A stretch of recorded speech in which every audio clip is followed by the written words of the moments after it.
Ready for a deep dive? Today, we're taking a look at something we all deal with every single day. I mean, every single day. Yeah. Uncertainty, it's everywhere, right? Oh, absolutely. I think sometimes that feeling of what if can really get us. It could be a real nail biter, Yeah. but it's also kind of a thrill sometimes. It is, yeah. Think about why we love those mystery novels. Oh, yeah. Those scary movies. Totally. It's the uncertainty. It's that, oh, I don't know what's going to happen next. That's what hooks us, yeah. And so today we're using this source, Navigating Uncertainty, to explore the different types of uncertainty we encounter. Yeah. And how to, navigate them. I mean, it's a pretty important skill these days. It really is. And I think what's fascinating about it is that uncertainty isn't just one big, giant question mark. Right. It comes in different, flavors, you could say. And I think recognizing those distinctions can help us manage them a lot more effectively.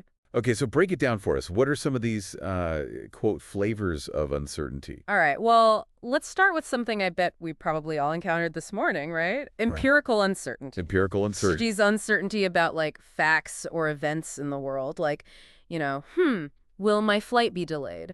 Or is that email I just got from my boss, is it good news or bad news? Yeah, the classic waiting for the other shoe to drop kind of uncertainty. Totally. Yeah. What else? All right. So then there's modal uncertainty, and this is all about possibilities. Okay, so remember that time that you thought about maybe starting your own business? Could you actually make a go of it? That's modal uncertainty in action. It's that could this actually work question, even if, the market seems unpredictable or whatever. Right. Isn't that where a good dose of mental simulation could be helpful? Like envisioning, the different outcomes? That's a great point. Kind of, to prepare yourself. Yeah, absolutely. Actually, when I was writing my first book, I had so many doubts. So I was like, is anybody actually going to read this thing? Right. But what I would do is I would use mental simulation to imagine all these different scenarios, both the positive and the challenging ones. Right.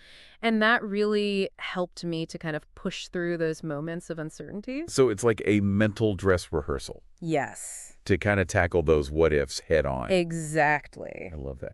Okay, so we've talked about these facts, these possibilities, but what about those uncertainties that are less about those things and more about, I don't know, our gut feeling? Right. This is a good one. So this is where we get into normative uncertainty. Normative uncertainty. And it's that feeling of, what should I do? Yeah. It often has to do with those big life choices where the right answer, it just isn't clear cut. Should I, go for this particular career path? Should I move to a new city? Those kinds of things. Right. And those could be tough. And I feel like normative uncertainty can be one of the trickiest because it's so tied to our values. Absolutely. And sometimes those values, they conflict. Totally. And that's where I think tolerance building can be a really helpful strategy. Tolerance building, okay. So by gradually exposing ourselves to smaller uncertainty, right? Okay. In whatever areas may make us anxious, you can actually build your comfort level with, making those tougher calls down the road. So for example, you could start with something small, like taking a new route to work every day. Okay. And then maybe work your way up to, I don't know, trying a completely new hobby or something. So maybe I wouldn't jump right into a full career 180, but I could test the waters first. Exactly. Yeah. Yeah. With some side projects, freelance work, I don't know, something like that. But wouldn't that just kind of prolong the uncertainty though? It's not about prolonging it. It's more about building a sense of resilience. Okay. Because remember, the goal is not to eliminate uncertainty altogether. I mean, that's just impossible. Yeah. It's about developing the skills and the mindset to navigate it effectively. Right. So we're not running from it. We're learning how to kind of be comfortable with it. Exactly. Okay, I could see that. Now, what about those uncertainties that just kind of pop up out of nowhere? Oh, yeah. Did I lock the front door? Oh, I know that one. Did I leave the stove on? Those little nagging? Yes, this is what we call state uncertainty. State uncertainty. And it's that uncertainty about the current state of affairs. Did this happen? Right. Did I do that? Often those little things that can just cause a nagging worry throughout the whole day. And honestly, sometimes those small ones feel just as stressful as the big ones. I completely agree. They really do. I think that's where emotion regulation techniques, things like mindfulness, can be really helpful. Okay, Taking some deep breaths, focusing on your senses, it can really help ground you in like the present moment right. and reduce that sense of spiraling. Even something as simple as paying attention to like the feeling of your feet on the floor, that can be enough to bring you back to a place of calm. I'm putting that one in my mental toolbox right I now. love that. Deep breaths, feet on the floor. Okay. So we've talked about empirical uncertainty, mobile uncertainty, Mm-hmm. normative, and now state uncertainty. Is there is there one more flavor to add into the mix here? You know what? There is one more, Okay. and it's called option uncertainty. Option uncertain. And it's all about deciding on the best course of action when you have all these different choices. Right. Like, what's the best path forward? Like, should I accept this new job offer? Should I stay where I am? Oh man, I remember this happening.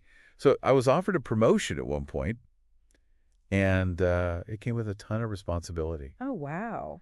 And I was excited, but also terrified of, just failing miserably. Yeah. And so, instead of just letting that uncertainty completely paralyze me, I decided to try and make sense of it. Oh, good for you. So I talked to people who had similar roles. I researched the new responsibilities. And that process of just gathering information, it actually helped me feel so much more in control. That's a fantastic example of sense-making in action. Yeah, By actively seeking out that information, understanding the why behind the uncertainty, you can often reduce its negative impact. I love that. Okay, so we've covered so much today. We've explored all these different shades of uncertainty and some pretty effective strategies for handling them. So what does all this mean for our listeners today?